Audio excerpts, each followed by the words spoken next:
안녕하세요. 컴퓨팅 사고력 기초과정에 오신 여러분을 진심으로 환영합니다. 컴퓨팅 사고력이란 우리가 일상생활에서 문제를 해결할 때 이 컴퓨터의 힘을 빌어서 문제를 활용하는 능력을 말합니다. 컴퓨터를 이용해서 문제를 해결한다고 하니까 뭔가 되게 거창하게 들릴 수 있겠지만 사실 우리가 살면서 만나는 여러 가지 내비게이션, 자판기 이런 우리의 생활을 편리하게 만들어주는 기계들이 모두 컴퓨터의 힘을 빌어서 작동합니다. 그래서 이러한 기계들이 만들어진 데는 수많은 컴퓨터 과학자들이 컴퓨팅 사고력을 발휘한 결과라고 볼 수 있습니다. 여러분들과 함께 이 컴퓨팅 사고력 기초과정에서는 그러한 컴퓨팅 사고력의 기초과정을 체험해보고 또 여러 가지 문제를 해결해보면서 여러분들의 컴퓨팅 사고력도 끌어올리는 그런 계기가 되기를 바랍니다. 컴퓨팅 사고력 기초과정은 다음과 같은 목차로 진행됩니다.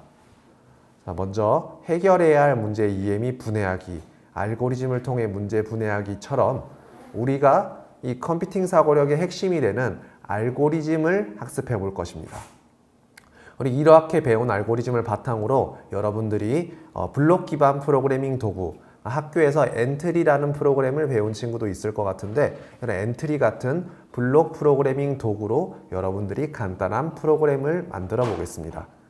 프로그램을 만들 때 그냥 만들면 재미가 없겠죠. 그래서 일상생활에 있는 여러 가지 문제를 해결하면서 이런 프로그램을 만드는 능력을 점점점 올려볼 거고요. 마지막에는 우리가 일상생활에서 맞닥뜨리는 문제 중에 굉장히 여러 가지 요소들이 융합되어 있는 이런 복합적인 문제들도 해결해 볼 것입니다.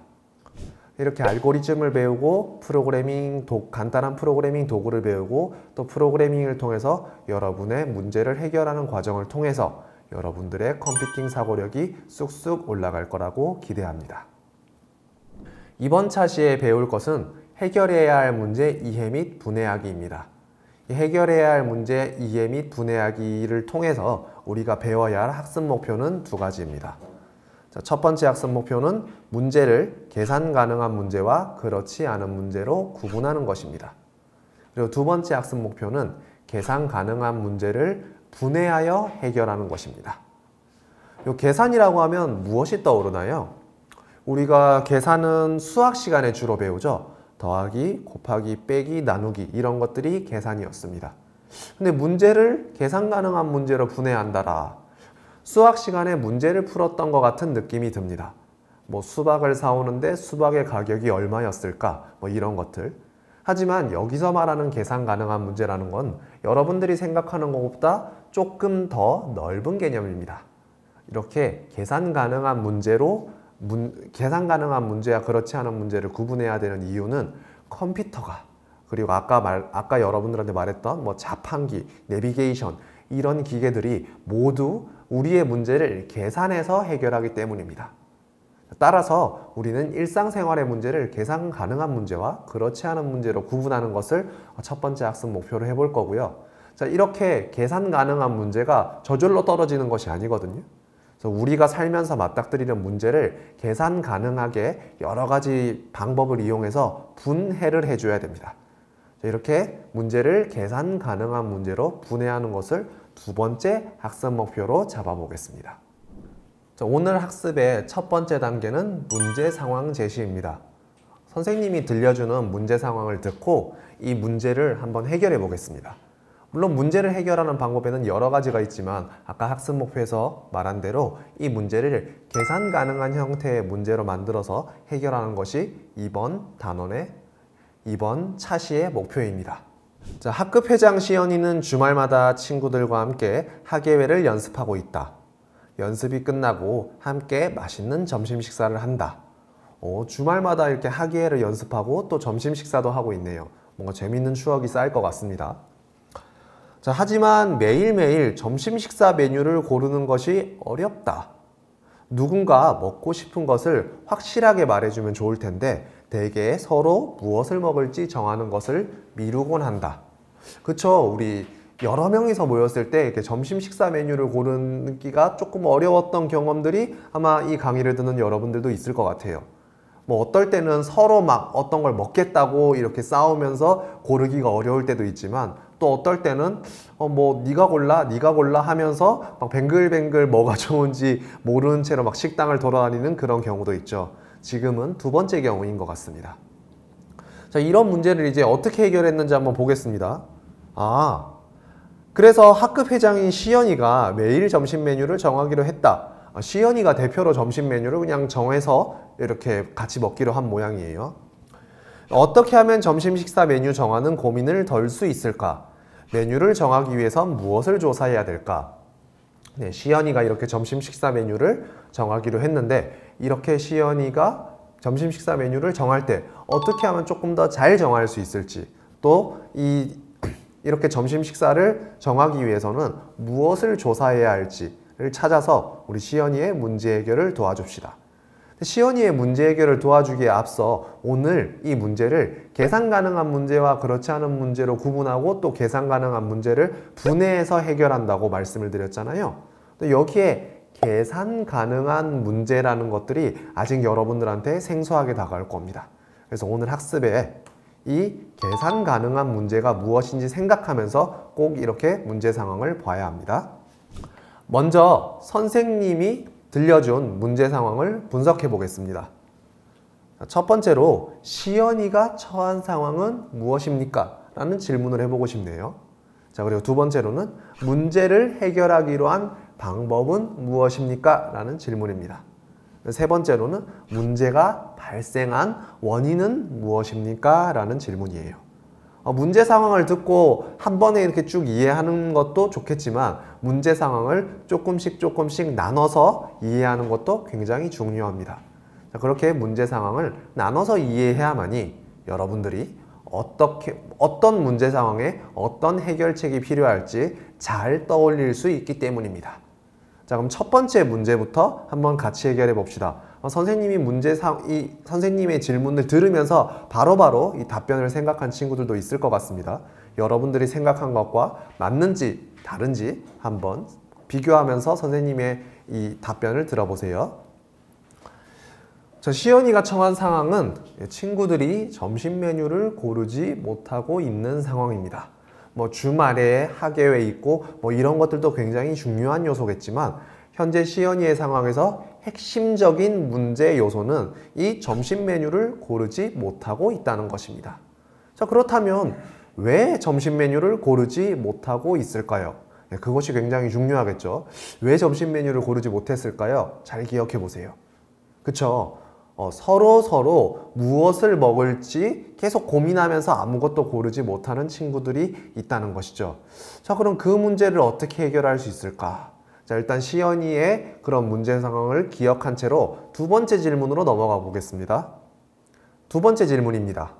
문제를 해결하기로 한 방법은 무엇입니까? 라는 질문인데 여기서 어떤 해결 방법을 선택하기로 했는지 기억나나요? 네. 대표인 학급 회장인 시연이가 대표로 점심 메뉴를 고르기로 했었죠. 자, 근데 여기서 제가 또 한 가지 추가 질문을 할 건데 시연이는 어떤 마음가짐으로 문제를 해결해야 할까요? 라는 질문입니다. 자, 요 질문이 중요한 이유는 아까 1번 질문과 관련이 있습니다. 자, 친구들이 왜 왜 점심 메뉴를 고르지 못했었나요? 그래서 무엇을 먹을지 모른다는 것이었죠.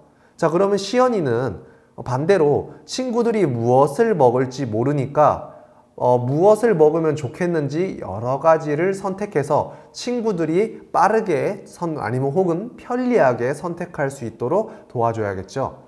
자, 근데 여기서 시연이가 그냥 점심 메뉴를 고르기로 했으니까 그냥 내가 정하는 거 아무거나 먹어. 오늘은 첫 번째 식당, 내일은 두 번째 식당, 모레는 세 번째 식당, 이런 식으로 문제를 해결한다면 친구들이 지금은 그냥 넘어가겠지만 나중에는 불만이 생기겠죠. 그래서 시연이가 어떤 마음가짐으로 문제를 해결하느냐, 그것은 점심 메뉴를 고르지 못하는 그런 친구들의 마음을 이해하고 친구들이 점심 메뉴를 고를 수 있게 도와줘야 한다는 것입니다. 자, 그럼 세 번째 문제 상황도 같이 살펴보겠습니다. 선생님이 질문한 세 번째 문제는 문제가 발생한 원인은 무엇입니까? 라는 것이었어요. 문제가 발생한 원인은 앞에서도 계속 말한 것과 같이 학생들이 자기가 먹고 싶은 것을 확실하게 하지 못하는 것이었죠. 자, 근데 자기가 먹고 싶은 것을 확실하게 하지 못할 때 주로 어떨 때 그렇게 자기가 원하는 것을 확실하게 하지 못했을까를 한번 떠올려 봅시다. 주로 어떨 때 그랬을까요? 선생님 같은 경우는 좀 약간 서먹서먹한 친구들과 함께 밥을 먹을 때 그랬던 적이 좀 있었던 것 같습니다. 약간 웃기긴 한데, 이게 좀 서먹서먹한 친구들, 처음 만나는 친구들과 있을 때는 왠지 이번에 식사로 좀 이렇게 친구들을 대접하고 싶다 이런 느낌이 들어서 뭐가 좋을지 고민하다가 이게 빙글빙글 돌았던 경험이 있습니다. 근데 혹은 그런 것들은 아니겠죠, 당연히 시연이의 문제 상황은 그런 것들이 아니겠죠. 학예회니까 친한 친구들끼리 모여서, 반 친구들끼리 모여서 연습을 하고 있는 상황이잖아요. 자, 그러면 왜 못 고를까요? 두 번째 상황을 생각해 봤더니 너무 먹을 것들이 많거나 혹은 뭘 먹어야 될지 전혀 모르는 그런 상황 때문에 메뉴를 못 고른 건 아닐까요? 한번 그런 식으로 생각해 본다면 시연이가 문제를 해결하는 방식은 굉장히 많은 먹을 식당들을 조금 간추려서 준비를 한다던가, 아니면 반대로 무엇을 먹을 수 있는지 좀 조사를 해서 친구들한테 나눠주는 그런 과정이 필요할 것 같습니다. 자, 여기까지 선생님과 함께 문제 상황을 분석해 보았습니다. 자, 분석한 문제 상황을 바탕으로 이제 문제를 직접 해결해 볼 건데요. 자, 오늘 문제를 해결하는 방식에서 중요한 점은 계산 가능한 문제와 그렇지 않은 문제로 구분하는 것이라고 말했습니다. 자, 계산 가능한 문제와 그렇지 않은 문제로 구분한다라는 말을 들었을 때 여러분들이 수학 시간에 배운 그런 수학 계산 문제들이 생각이 날 것 같아요. 그래서 오늘은 그 편견을 조금 깨기 위해서 선생님이 표를 준비해 왔습니다. 자, 이 표를 함께 살펴보겠습니다. 자, 이 표를 보면 문제를 해결하는 과정, 문제를 구분하는 과정이라고 볼 수 있겠습니다. 자, 이런 식으로 준비가 되어 있습니다. 그래서 모든 문제는 답이 있냐, 답이 없냐로 먼저 구분을 할 수 있습니다. 답이 없는 문제는 말 그대로 답이 없는 문제입니다. 답이 있는 문제는 또다시 계산 가능한 문제로 구분이 됩니다. 자, 계산이 가능한 문제라면 계산 가능한 문제겠지만 계산이 가능하지 않은 문제라면 계산이 불가능한 문제가 되겠죠. 자, 그리고 계산 가능한 문제는 또 계산량이 적냐 많냐로 구분이 됩니다. 계산량이 적다면 빨리 해결될 것이고요. 계산량이 또 많다면 오래 걸릴 것입니다. 자, 그럼 첫 번째 질문, 답이 있는 문제냐라는 질문에 대한 답변을 제가 두 가지로 한번 해보겠습니다. 자, 첫 번째 질문은 지구는 왜 만들어졌을까요? 라는 질문입니다. 그리고 두 번째 질문은 지구는 어떻게 만들어졌을까요? 라는 질문입니다. 자, 이 두 질문 다 굉장히 어려운 질문이죠. 근데 여러분들이 알아야 할 것은 지구는 어떻게 만들어졌을까요? 라는 질문에 대해서는 과학자들이 나름의 연구 결과를 거쳐서 과학적 관찰을 통해서 돌과 작은 운석들이 부딪혀서 점점 커져서 구체를 이뤄서 지구가 되었다. 이런 것들을 밝혀냈습니다. 하지만 지구는 왜 만들어졌을까요? 라는 질문에는 우리가 굉장히 답하기가 어렵습니다. 이것은 철학적 혹은 종교적으로 여러 가지 의미를 생각해 봐야겠죠. 지구는 왜 만들어졌을까? 제가 아무리 당장 생각해도 당장 대답하기에 마땅한 답은 떠오르지 않고 있습니다. 답이 있는 문제냐 없는 문제냐로 첫 번째로 문제를 골라낼 수 있습니다. 자, 이렇게 관찰이나 실험을 통해서 이렇게 지구가 어떻게 만들어졌는지 정도를 알아볼 수 있는 이런 질문들은 답이 있는 질문이라고 할 수 있겠지만, 지구가 왜 만들어졌을까? 이렇게 사람의 생각에 따라서 달라지는 문제들은 답이 없는 문제라고 볼 수 있겠죠. 자, 그럼 답이 있는 문제를 골라냈다면 그 다음에 질문은 무엇이었죠? 네, 계산이 가능한지 아닌지에 따라서 문제를 골라내는 것이었죠. 자, 한번 지금 살펴보겠습니다. 자, 3,000원으로 편의점에서 무엇을 사야 가장 좋을까요? 라는 질문이 있고요. 3,000원으로 편의점에서 무엇을 살 수 있을까요? 라는 질문이 있습니다. 자, 3,000원, 1,000원짜리 3장. 자, 이 1,000원짜리 3장으로 편의점에서 살 수 있는 물건을 생각해 봅시다. 뭐 과자 1개에 컵라면 1개, 음료수 1개도 가능할 것 같고요. 혹은 빵 1개, 과자 1개, 우유 1개도 가능할 것 같습니다. 뭐 지금 선생님이 편의점에 와보지 않아서 정확하게 알 수는 없겠지만 편의점 물건은 다 이렇게 가격표가 붙어 있죠. 그래서 물건과 가격표를 조합하면 3,000원으로 살 수 있는 물건의 쌍을 계산해낼 수 있을 것입니다. 근데 거기서 조금 더 깊게 들어간 질문이죠. 이거는 3,000원으로 편의점에서 무엇을 사야 가장 좋을까요? 자, 3,000원으로 무엇을 사야 할까? 답은 아마 있는 문제일 것 같습니다. 아까 말했던 답이 없는 문제와는 다를 것 같아요. 왜냐하면 답이 왜 있다고 생각하냐면 3,000원으로 선생님은 배가 고픈 상황에서 3,000원으로 뭐 면도기나 양말 같은 거를 산다고 하면 그것은 좋은 선택은 아니겠죠. 현재 내가 있는 상황에 따라서 조금씩 답이 달라지는 문제라고 볼 수 있겠습니다. 하지만 내가 있는 상황이라는 건 그 내가 있는 상황을 지금 당장 막 이렇게 계산으로 나타내기는 조금 어렵잖아요. 그래서 상대적으로 밑에 있는 문제는 계산을 통해서 해결할 수 있지만 위에 있는 문제는 당장 계산을 통해서 해결하기는 좀 어렵다고 볼 수 있습니다. 자, 이렇게 계산 가능한 문제와 계산 가능하지 않은 문제를 살펴보았습니다. 자, 마지막 질문이었죠. 그럼 계산 가능한 문제를 계산량이 적냐, 많냐로 구분을 해보겠습니다. 이 계산량이 적냐, 많냐라는 건 여러분들이 생각했던 거고 여러분들이 생각하는 것과 비슷합니다.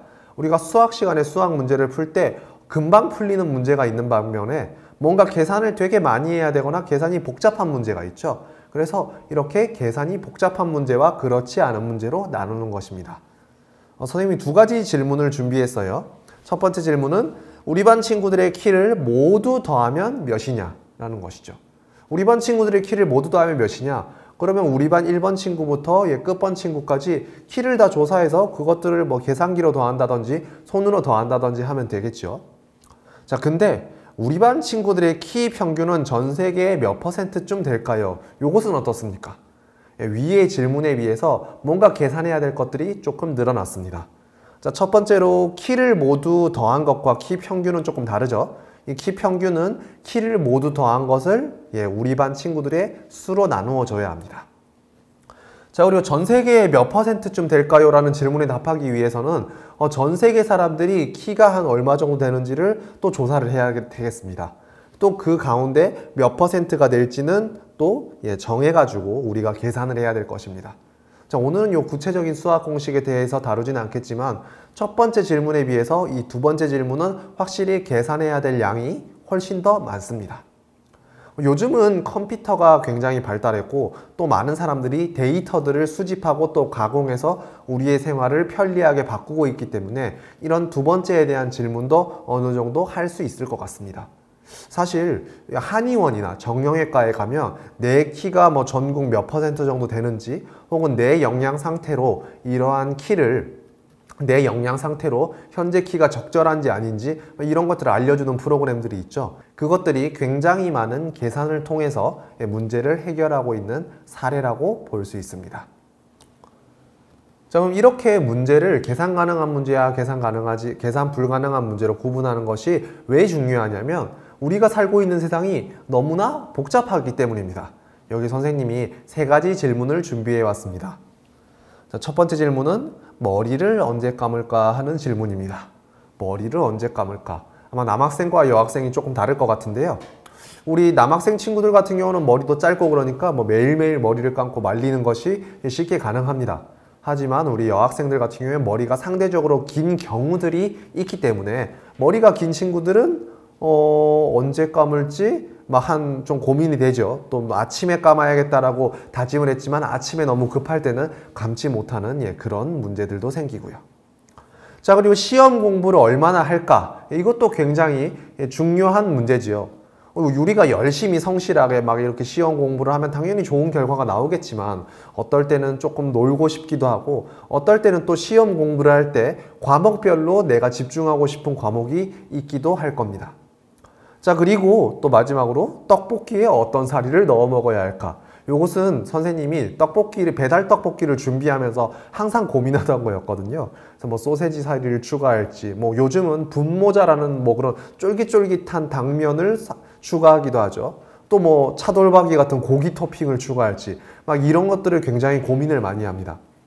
자, 이런 문제들은 쉽게 해결하기 어려운 문제지요.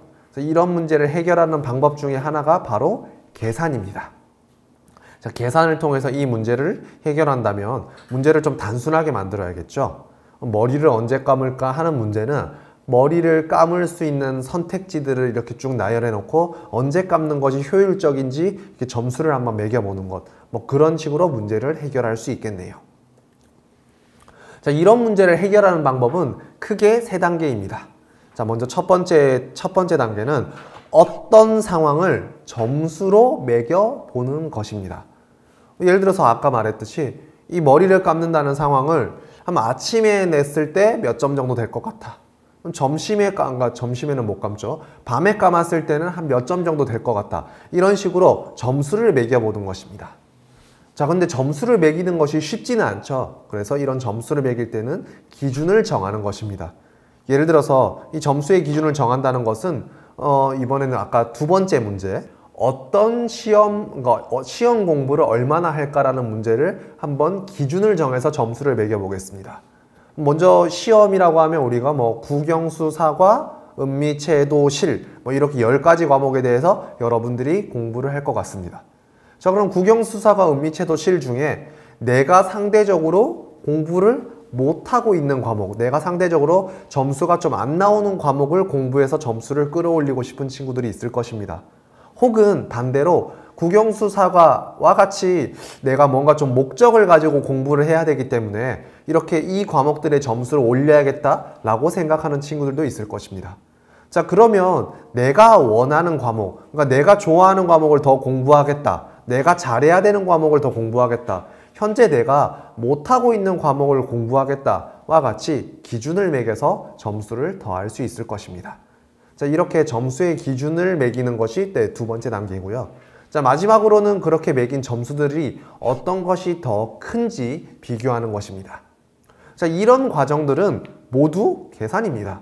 여러분들이 학교 다닐 때 배웠던 것과 같이 더하기, 빼기, 곱하기, 나누기만 계산이 아니라 제가 아까 말씀드렸죠? 넓은 범주의 계산. 그래서 어떤 문제를 해결하기 위해서 점수를 매기고 그 점수의 기준을 매기고 그 매긴 점수의 기준을 바탕으로 점수를 비교하는 것, 이런 것들이 모두 계산입니다. 자, 그럼 이렇게 계산 가능한 문제와 계산 불가능한 문제, 계산이 무엇인지에 대해서 설명을 했습니다. 자, 그럼 이제 계산하기 쉬운 문제와 그렇지 않은 문제를 한번 살펴보겠습니다. 자, 제가 준비한 4가지 문제를 살펴보죠. 학교에 걸어갈 때 어떤 길을 선택해야 할까? 그리고 친구를 많이 만들려면 어떻게 해야 할까? 부모님께 사과 편지를 쓰려면 부모님께 사과 편지를 어떻게 쓰면 좋을까? 그리고 어떤 음식점을 선택해야 더 기쁠까? 이 4가지 모두 굉장히 복잡하고 해결하기 어려운 문제입니다. 자, 이러한 문제를 우리가 해결하기 위해서 여러 가지 방법이 있겠지만 오늘은 계산 가능한 문제로 바꿔서 해결을 한다고 말씀을 드렸죠. 자, 그럼 학교에 걸어갈 때 어떤 길을 선택해야 될까? 자, 요것들을 계산하기 위해서는 무엇이 필요할까요?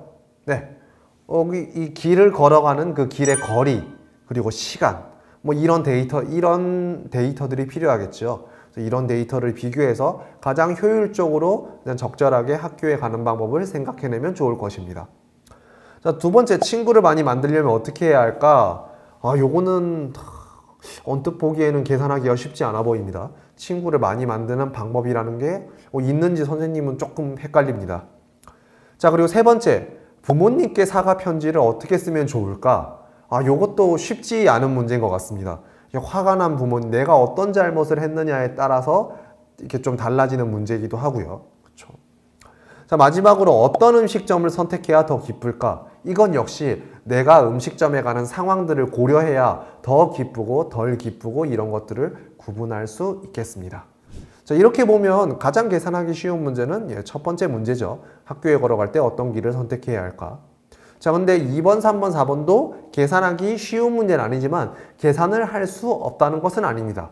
제가 이렇게 나를 하면서 설명했던 것과 같이 여러분들이 이러한 문제들을 계산하기 위해서 어떤 데이터가 필요하고 그 데이터들을 비교하는 과정을 통해서 문제를 얼마든지 계산 가능한 문제로 바꿀 수 있답니다. 그럼 앞에서 배운 계산 가능한 문제와 계산 불가능한 문제 구분하는 것들을 기억해서 친구들의 문제를 해결해 봅시다. 자, 점심 메뉴 고르기 문제를 계산 문제로 바꿀 수 있을까요? 네, 바꿀 수 있죠, 당연히. 당장은 어렵지만 우리가 바꾸기 위해서는 몇 가지 방법이 필요합니다. 자, 첫 번째는 이 점심 메뉴 고르기 문제를 굉장히 단순화하는 것입니다. 아까도 말했다시피 문제의 원인을 생각하고 그 문제의 원인을 해결하는 식으로 좀 단순하게 생각을 해보겠습니다. 자, 그리고 두 번째, 친구들이 먹는 음식의 종류와 그 메뉴를 조사하는 것입니다. 자, 그리고 마지막으로는 기존 해결 방법, 기존의 점심 메뉴를 고를 때 어떻게 골랐는지를 한번 떠올려 보고 새로 만든 해결책과 어떤 것이 더 효율적인지 비교하는 것입니다. 자, 그럼 첫 번째 단계로 음식 메뉴 고르는 방법을 굉장히 단순화해 볼 건데요. 선생님은 음식 메뉴 고를 때 이런 판을 하나 가끔씩 준비할 때가 있습니다. 자, 여기 보면 제일 가운데 중식, 일식, 고기, 양식, 분식, 한식, 치킨, 기타 이런 식으로 이렇게 적어 놨습니다. 자, 요것들은 우리가 음식의 종류라고 부를 수 있겠네요. 네, 음식을 고른다는 개념을 이렇게 단순화해 본 겁니다. 첫 번째로 음식의 종류를 고르고요. 두 번째로 음식의 메뉴를 고르는 겁니다. 자, 그럼 중식을 한번 보면 중식 종류에는 짬뽕, 짜장면, 마라탕이 있습니다. 일식에는 초밥, 돈가스가 있고요. 치킨에는 후라이드, 양념, 간장, 구운 치킨 이런 것들이 있습니다. 기타는 여기에는 나와 있지 않은 이런 디저트, 기타는 여기에는 나와 있지 않은 이런 디저트 같은 것들을 넣었네요. 자, 그러면 이것이 왜 음식 고르는 것을 단순화시켰느냐 한번 보겠습니다. 중식, 내가 먼저 처음에는 요 가운데 있는 네모에서 고르는 거예요. 중식, 일식, 고기, 양식, 분식, 한식, 치킨, 기타 중에 오늘은 무엇이 먹고 싶은가? 어제 선생님이 중식을 먹었으니까 오늘은 왠지 한식이 좀 땡기는군요. 한식. 자, 그러면 여기서 한식을 하나 고릅니다. 한식을 하나 고르면 이제 규칙을 찾아봅시다. 이쪽으로 오죠. 이쪽 한식. 제가 한식으로 이쪽으로 왔으면 이제 한식에는 쭈꾸미 비빔밥, 불고기, 콩나물국밥 이렇게 세 가지 옵션이 있네요. 물론 빈칸에 음식을 더 채울 수도 있을 것입니다. 여기서는 이 불고기와 쭈꾸미 비빔밥, 콩나물국밥이 있는데 왠지 선생님은 지금의 건강 상태를 생각하면 콩나물국밥을 먹는 것이 좋을 것 같아요. 그래서 이런 식으로 콩나물국밥을 고르는 겁니다. 우리가 평소에 고르는 방법을 생각하면 뭐 있지? 그래서 여러분들이 배달 관련 어플리케이션 같은 걸 켜서 이렇게 쭉 보기도 하고 네이버 지도에서 맛집을 검색해서 이렇게 쭉 나오는 리스트를 보기도 하는데 그렇게 보다 보면 굉장히 힘들 때가 있잖아요. 어떤 것들을 고르면 어떤 것들을 먹으면 좋을지 이런 고민하는 거. 오늘은 이게 안 끌리는데 하면서 고민할 때도 있죠. 자, 그래서 그런 것들을 해결하기 위해서 선생님이 이런 학습지를 준비했습니다. 이 학습지는 교재에 있는 학습지도 있으니 교재에 있는 학습지를 활용해서 그 설명을 보고 학습지를 잘 채워보면 좋을 것 같습니다. 그래서 먼저 첫 번째로 규칙을 찾아보고요. 두 번째로는 여기 있는 이 빈칸을 채우거나 수정하는 것입니다. 친구들 여러 명이서 활동한다면 혹은 주변에 친구나 부모님이 있다면 무엇을 먹고 싶은지 물어서 조사해서 집어넣는 것도 좋은 방법이 될 것 같습니다. 자, 그럼 여러분들이 해결한 그 문제 해결 결과를 친구들과 공유해 보겠습니다. 친구들과 지금 당장 공유하기가 어렵다면 그럼 주변에 있는 부모님이나 혹은 주변에 있는 형, 동생, 누나, 언니와 함께 여러분들의 해결 결과를 같이 살펴봅시다. 자, 그럼 이제 해결 결과를 공유할 때 여러분들이 생각해야 되는 세 가지 중점을 안내해 드리겠습니다. 먼저 첫 번째 중점은 어떤 시도를 해서 해결했는지를 살펴보는 것입니다.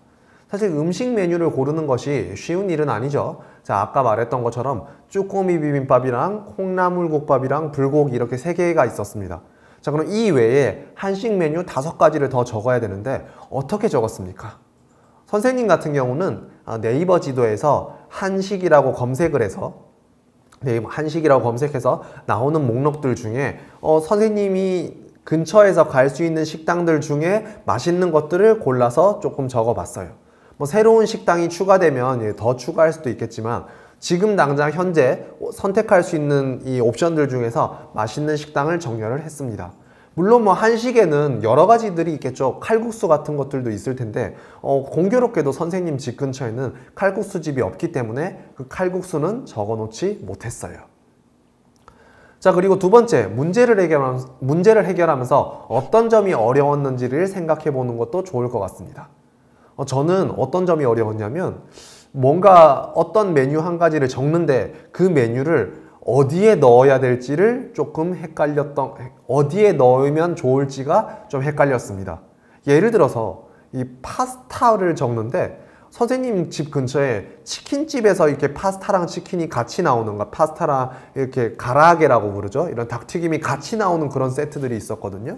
근데 파스타는 양식이고 그 가라아게 세트는 일본식이고 일식, 그리고 마지막으로 또 가라아게는 다른 의미로는 치킨이라고 볼 수도 있었기 때문에 또 어디에 넣어야 될지 조금 헷갈렸습니다. 하지만 뭐 어디에 넣어야 될지 헷갈린다면 내가 양식을 먹고 싶을 때 먹어야 되는 음식이었는지, 그게 일식을 먹고 싶을 때 먹는 음식인지 아니면 치킨을 먹고 싶을 때 먹는 음식인지를 생각해서 집어넣는 것으로 해결할 수 있을 것입니다. 사실 선생님은 그 집에 갈 때 그 가라아게, 그 치킨을 굉장히 중점적으로 생각하면서 먹었기 때문에 선생님은 오히려 그 집을 치킨집으로 분류를 했었습니다. 자, 그럼 마지막으로 문제가 잘 해결됐는지 스스로에게 질문해 보는 것이 필요합니다. 저는 그런 식으로 음식 만들기 판이 있으니까 훨씬 더 문제를 해결하기가 쉬워지더라고요. 그래서 오늘 먹고 싶은 것을 고르고, 뭐 고르는 것이 어렵다면 어제 먹지 않았던 메뉴들을 골라서 그냥 이렇게 선택을 해주기만 하면 됩니다. 그래서 중식을 선택했다면 중식에서는 또 무엇을 먹을지 9가지 선택지 중에 하나를 선택해서 선택하니까 조금 더 점심 식사 메뉴를 고를 때 덜 고민하고 선택을 할 수 있게 되었습니다. 자, 이렇게 오늘 여러분들이 점심 메뉴 고르기라는 문제를 계산 가능한 형태로 분해를 해서 해결해 보았습니다. 수많은 점심 메뉴를 여러 가지 범주로 분류해서 문제를 해결해 보았습니다. 자, 이렇게 여러분들은 문제를 해결해 봤는데요. 역시 여러분들이 해결한 과정을 조금 더 심화시키면 컴퓨터가 현재 여러분들의 문제를 해결해 주고 있는 과정과 굉장히 비슷합니다. 자, 문제를 해결하기 위해서 컴퓨터는 항상 이런 식으로 계산을 하고 있습니다. 이 계산이라는 거는 더하기, 빼기, 곱하기, 나누기와 같은 수학 계산이 아니라 뭐 이렇게 어떤 해결책이 좋은지 점수를 매기고, 그리고 그 점수를 매기는 방법을 계속 다르게 하고, 그리고 마지막으로 그 다르게 점수를 매긴 방법을 서로 비교하여 여러분들한테 최적의 결과를 보여줍니다. 자, 이렇게 계산으로 문제를 해결할 때는 여러 가지 데이터를 수집해야 됩니다. 여러분들 뭐 이렇게 SNS 같은 데 가입할 때 보면 무슨 개인정보 제공 동의 이런 옵션들을 굉장히 많이 체크를 하잖아요. 그리고 또한 뭐 인스타그램, 페이스북 이런 SNS를 사용하는 과정 자체가 여러분들이 일종의 개인정보를 다른 사람과 공유하는 과정입니다. 그리고 또 우리 아버지 어머님들이 이렇게 운전하실 때 이 내비게이션을 켜죠. 내비게이션을 키면서 이 내비게이션에 내가 현재 길을 이렇게 가고 있다 라면서 데이터를 제공하기도 합니다. 자, 이렇게 데이터를 제공했기 때문에 우리가 컴퓨터로 다양한 계산을 통해서 우리 일상의 문제를 해결할 수 있습니다. 자, 우리가 앞으로 살아가게 될 빅데이터 시대에는 이러한 데이터의 활용이 굉장히 중요해질 것입니다. 자, 오늘 배운 내용을 바탕으로 조금 더 심화된 질문을 해보도록 하겠습니다. 자, 오늘 배운 해결 방법이 도움이 되었습니까? 자, 그럼 도움이 되었다면 그 이유가 무엇일지 조금 더 깊게 생각해 보도록 합시다. 오늘 배운 해결책은 우리가 음식 메뉴를 고를 때 뭔가 대분류를 정하고, 그리고 또 작은 소분류를 정해서 문제를 해결했습니다. 이렇게 문제를 해결하는 방식이 기존에 뭐 아무거나 먹지, 맛있는 거 먹지, 뭐 별점 높은 거만 먹지와 어떤 점이 좀 다를까요? 네, 제가 생각하는 다른 점은 다양한 음식을 고를 수 있다는 것입니다. 우리가 사실 여러 가지 옵션을 놓고 고민한다고 했을 때 결국 이렇게 여러 가지 막 10개, 20개 중에 고르라고 해도 사실 위에서부터 읽은 세 번째 혹은 내가 끌리는 거 뭐 5번째 중 5개 중에 하나를 고르게 되는데 이렇게 범주를 정해서 이게 대분류와 소분류를 정해서 음식 메뉴를 고르면 여러분들이 나 이렇게 오늘은 이런 메뉴들이 먹고 싶어, 이런 메뉴들이 먹고 싶어 하면서 여러분들이 먹고 싶은 메뉴에 조금 더 집중할 수 있습니다. 즉, 여러분들이 선택하고 싶은 것들을 조금 더 다양하게 선택할 수 있다는 그런 장점이 있다는 것이죠. 물론 이거는 선생님의 생각이고 여러분들은 또 다르게 도움이 될 수도 있습니다. 여러분들이 어떻게 이 오늘 문제를 해결한 방식이 도움이 되었는지 생각해 보면 좋겠습니다. 자, 그리고 두 번째, 오늘 활동한 해결 방법에서 보완할 점은 무엇입니까? 선생님 같은 경우는 이 음식점을 적을 때 일단 무작위로 적기는 했는데 이렇게 무작위로 적는 것보다 조금 더 좋은 방법이 있을 것 같아요. 뭐 선생님 집에서 먹을 수 있는 음식들만 적었지만 뭔가 좀 기분을 내기 위해서 어느 정도 멀리까지 갈 수도 있잖아요. 그래서 어느 정도 멀리에 있는 음식점을 적을 때는 좀 어떤 기준을 생각해서 적으면 좋을지 이런 것들을 한번 생각해 보고 싶습니다. 자, 그 외에 다양한 문제 해결 방법은 우리 다음 단원, 다음 차시에서 조금 더 자세하게 다뤄보도록 하겠습니다. 자, 그러면 여러분들이 학습하면서 생긴 여러 가지 질문을 친구들 혹은 선생님과 함께 공유해서 해결해 보면서 오늘 문제 이해 및 분해하기 차시를 마치도록 하겠습니다. 학습에 참여한 학생 여러분 수고 많았습니다.